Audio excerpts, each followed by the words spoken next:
بسم الله الرحمن الرحيم Audio Jungle.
আচ্ছা, প্রথম হলো রক্তচাপ কি? আমরা জানি রক্ত যে চাপ দেয় সেটাই রক্তচাপ। কি রক্ত আমাদের আমাদের রক্তনালী আছে, রক্তনালীতে রক্ত থাকে, ওই রক্তনালীর উপরে একটা যখন প্রবাহিত হয় তখন একটা ল্যাটারাল প্রেসার বলে একটা চাপ প্রয়োগ করে, এই চাপকে বলি আমরা রক্তচাপ। যেমন আমাদের অনেকে বলে যে আপনার প্রেসার কি, প্রেসার নাই, এটা হতে পারে না, প্রেসার নাই, প্রেসার না থাকলে তো মৃত মানুষের প্রেসার নেই, ঠিক আছে? সুতরাং সবারই রক্তচাপ আছে, কারো হয়তো উচ্চ রক্তচাপ, কারো নিম্ন রক্তচাপ, কারো প্রেসার বেশি, কারো প্রেসার কম। এখন আমরা করবো যে প্রেসার বেশি কাকে বলে, প্রেসার কম কাকে বলে। যদি আমরা এখানে লিখছি স্বাভাবিক রক্তচাপ 120 বা 80, এটা আমরা সাধারণত কমনলি আমাদের ধারণা আছে, সবারই এই ধারণাটা আছে। কিন্তু স্বাভাবিক রক্তচাপ বলতে আসলে আমরা বুঝি যে উপরেরটা মানে সিস্টোলিক রক্তচাপটা, যেটা বলছে 100 থেকে 140 এর মধ্যে নরমাল, আর ডায়াস্টোলিকটা বা নিচের রক্তচাপ বলছে এটা 60 থেকে 90 হলো নরমাল। মানে 120 বা 80, 120 হলে 110 হলে যে abnormal তা না, আবার 130 হয়ে গেলে যে abnormal বা বেশি তা না, আবার ওখানে 60 থেকে 90, আবার কারো 70 হয়ে গেলে 70 ডায়াস্টোলিক প্রেসার হয়ে গেলে আমরা বলি আমাদের প্রেসার কমে গেছে। জিনিসটা মানে সত্য না আর কি, কিন্তু কোনো কোনো অংশে আবার সত্য। যেমন একটা রোগের ডায়াস্টোলিক 80 থাকে সবসময়, এখন যদি তার কোনো কারণে 70 হয়ে যায় তখন সে ডিসকমফোর্ট ফিল করতে পারে। আবার কোনো কোনো রোগী দেখা যায় 130 থাকে, কোনো ডায়রিয়া বা কোনো কারণে দেখা যাবে তার প্রেসার হয়ে গেল হয়তো 110, তার জন্য হয়তো একটা মানে প্রেসার কম বলি, লো প্রেসার বলি, ঠিক আছে? এই জন্য আমরা বলতেছি যে স্বাভাবিক রক্তচাপটা কি, উপরেরটা হলে 100 থেকে 140 নরমাল, আর নিচেরটা হলে 60 থেকে 90 নরমাল।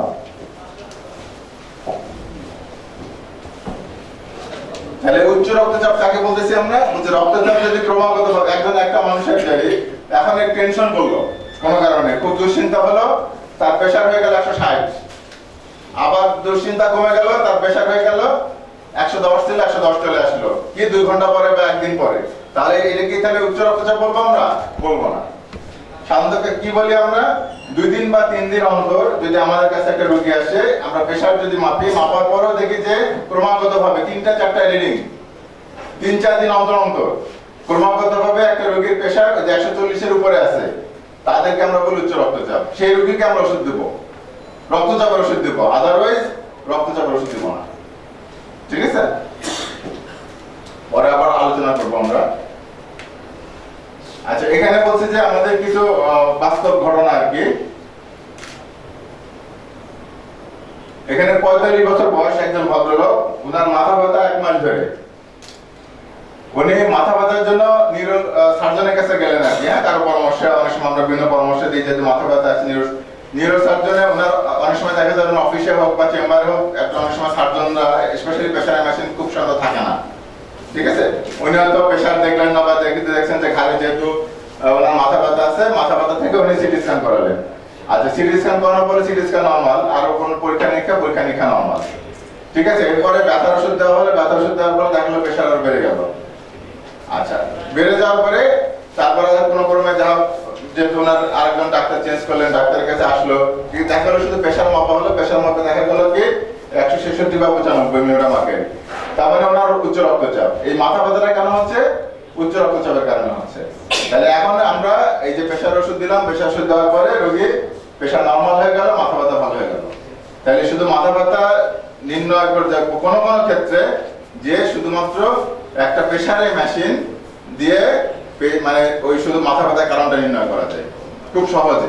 অন্যান্য কারণ থাকতে পারে, কিন্তু যখন আমরা দেখবো যে প্রেসারটা বেশি, তখন আমাদেরকে এটাকে গুরুত্ব দিতে হবে, এটাকে চিকিৎসা করতে হবে। এটা চিকিৎসা করলে দেখা যাবে তার মাথা ব্যথা ভালো হয়ে যাচ্ছে।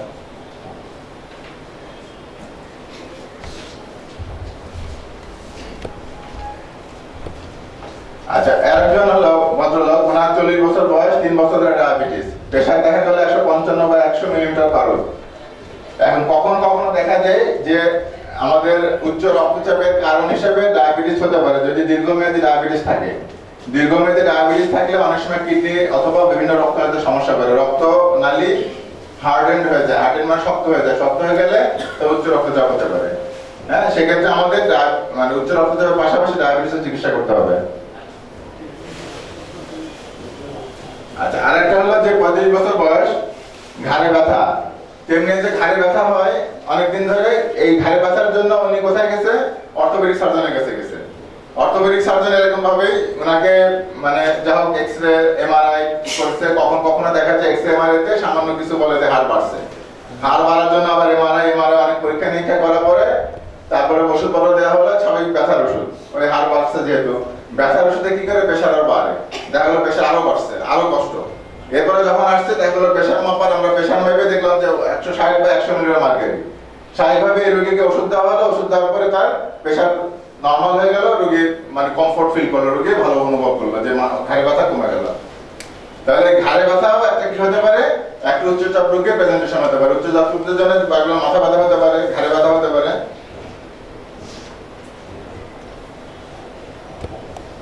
আরেকটা দেখতেছি আমরা, জনাব হাসান 50 বছর বয়স, 15 বছর যাবত ধূমপান করেন, কিছুদিন ধরে হাঁটতে গেলে মাথা ঘোরে। উনি আসলেন, তাহলে মেইন সমস্যা কি ওনার মাথা ঘোরায়। তো মাথা ঘোরানোর পরে আমরা প্রেশার মেপে দেখলাম ওনার প্রেশার হলো 165 বা 100 মিলিমিটার মার্কেরি। তাহলে ওনার মাথা ঘোরানোর কারণ কি? মাথা ঘোরানোর কারণ দেখতেছি আমরা হলো উচ্চ রক্তচাপ। তো এখন আমরা এই যে উচ্চ রক্তচাপ যে এটাকে আমরা কন্ট্রোল করলাম, নিয়ন্ত্রণ করলাম, ওনার মাথা ঘোরা ভালো হয়ে গেল। প্লাস এই রোগের ক্ষেত্রে ওই 15 বছর যেহেতু ধূমপান করে, এই ধূমপান হলো উচ্চ রক্তচাপ হওয়ার একটা কারণ। ঠিক আছে, যেহেতু উচ্চ রক্তচাপ হওয়ার কারণ, আমরা কি করলাম, এই রোগীকে উপদেশ দিলাম যাতে সে ধূমপান ত্যাগ করে। ধূমপান ত্যাগ না করলে দেখা যাবে ভবিষ্যতে এই প্রেশার ওষুধে তার কন্ট্রোল হবে না, আস্তে আস্তে প্রেশার ওষুধ আরো বাড়াতে হবে। সেজন্য এই রোগীর প্রেশার ওষুধ খাওয়ার পাশাপাশি ধূমপান ত্যাগ করা জরুরি।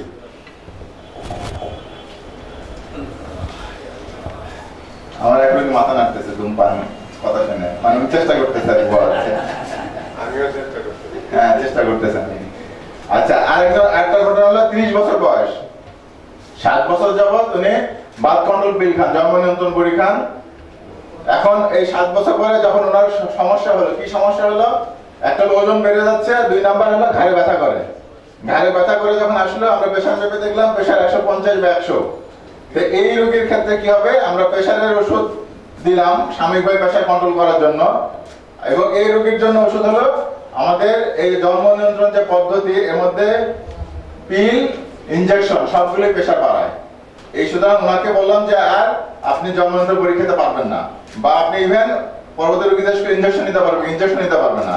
ইভেন ইমপ্লান্ট বলে একটা, চামড়ার নিচে হয়তো 8-10 বছরের জন্য দেওয়া হয়, ইভেন ইমপ্লান্ট একটা হরমোন, এটাও নিতে পারবেন না আপনি। এই সবগুলো ওনার প্রেশার বাড়ার কারণ। সুতরাং আমরা ওনাকে উপদেশ দিলাম কি, এই উচ্চ রক্তচাপের ওষুধ খাওয়ার পাশাপাশি ওনাকে এইটা ত্যাগ করে অন্য কোনো পদ্ধতি নিতে হবে, যে পদ্ধতিটা ওনাকে প্রেশার বাড়াবে না। ঠিক আছে, এবং দেখা গেল কি এই রোগী প্রেশার ওষুধ পরে দেওয়া হলো, এরপরে 6 মাস পরে রোগী আসছে যে একটু কি আমরা দেখলাম যে প্রেশার কন্ট্রোল হয়ে প্রেশার নিচের দিকে যাচ্ছে, তখন আমরা প্রেশার ওষুধ বন্ধ করে দিতে হলো। ঠিক আছে, তাহলে একটা কথা যে অনেকে বলে, আমি ইয়াতে লিখছি যে প্রেশার ওষুধ একবার ধরলে নাকি বন্ধ করা যায় না। হ্যাঁ, বন্ধ করা যায় না, বন্ধ করা যাবে কিছু কিছু ক্ষেত্রে, তার মধ্যে একটা ক্ষেত্র হলো এটা। ঠিক আছে, আর একটা ক্ষেত্র আগে আলোচনা করছি কিছু ধূমপান।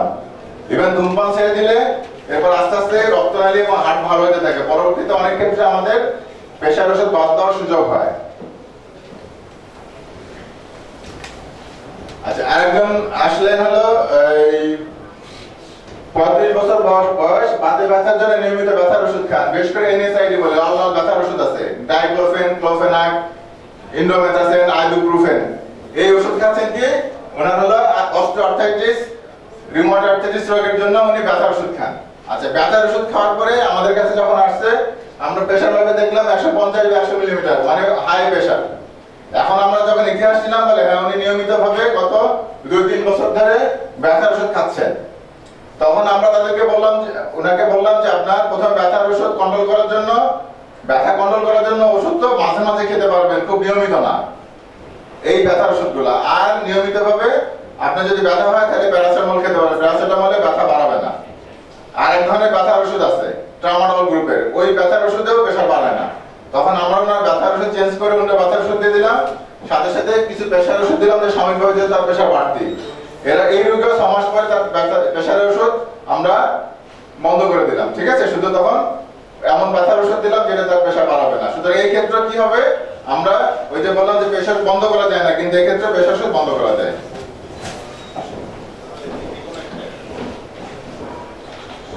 আচ্ছা, আর একটা ইয়ে হলো 40 বছর বয়স, ওজন হলো 110 কেজি, উনি আসছেন আমাদের কাছে, আমরা প্রেশার নিয়ে দেখলাম 180 বা 110 মিলিগ্রাম মার্কারি, অনেক হাই প্রেশার।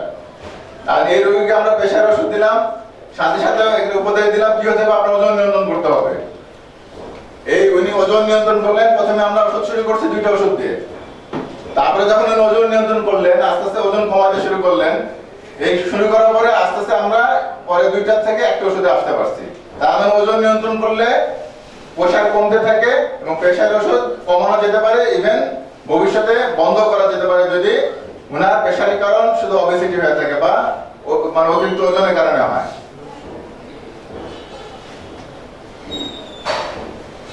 আরেকটা মানে দেখতেছি আমরা রোগ, এটা বলে হাইপোথাইরয়েডিজম।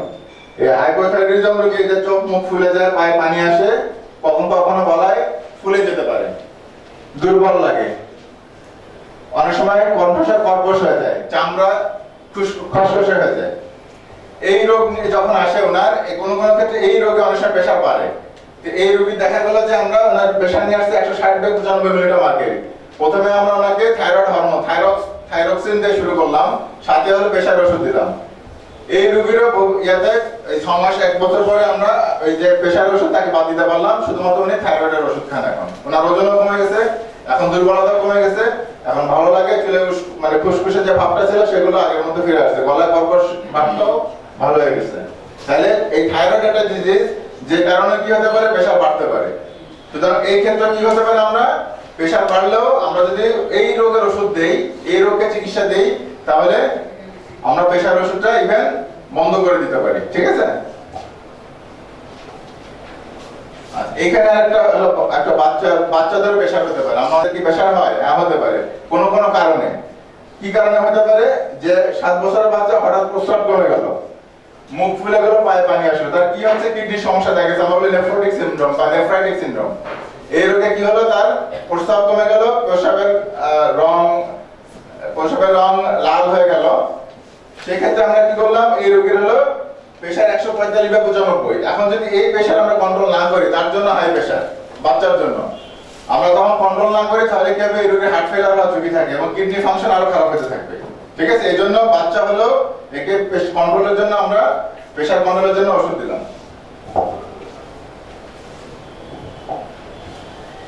এটা আরেকটা থাইরয়েড, আমরা বললাম যে হাইপো মানে কাজ কমে গেছে, এবং থাইরয়েডের ফাংশনও যদি বেড়ে যায়, যেমন অনেক সময় থাইরয়েডের ফাংশন বেড়ে গেলে চোখগুলো বড় বড় হয়ে যায়, থাইরয়েডের এখানে গ্ল্যান্ডের এখানে ফুলে যায়। এই সব ক্ষেত্রেও কি হয়, ওই প্রেশার বাড়তে থাকতে প্রেশার বেড়ে যেতে পারে, এবং এই প্রেশার বেড়ে যাওয়ার জন্য ওই অনেকভাবে যে আমরা ওষুধ দিই থাইরয়েড কন্ট্রোলের জন্য, পরবর্তীতে এই রোগের প্রেশার ওষুধও আমরা বন্ধ করে দিই। আর একটা গুরুত্বপূর্ণ তথ্য, আমরা অনেক সময়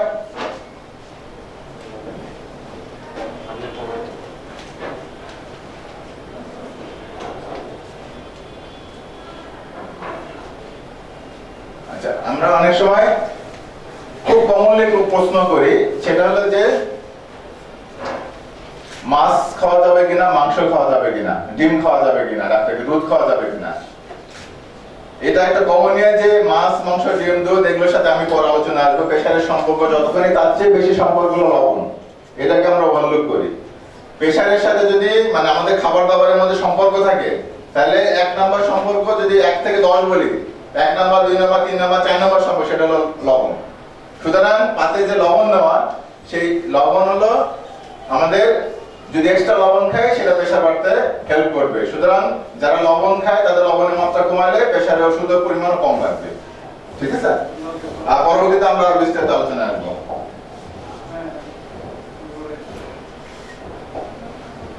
আচ্ছা, এখন দেখি, এখন আমরা যেমন বললাম যে ঘাড়ে ব্যথা নিয়ে আসতে পারে, মাথা ব্যথা নিয়ে আসতে পারে, মাথা ঘোরা নিয়ে আসতে পারে, আর কিভাবে রোগী আমাদের কাছে আসতে পারে।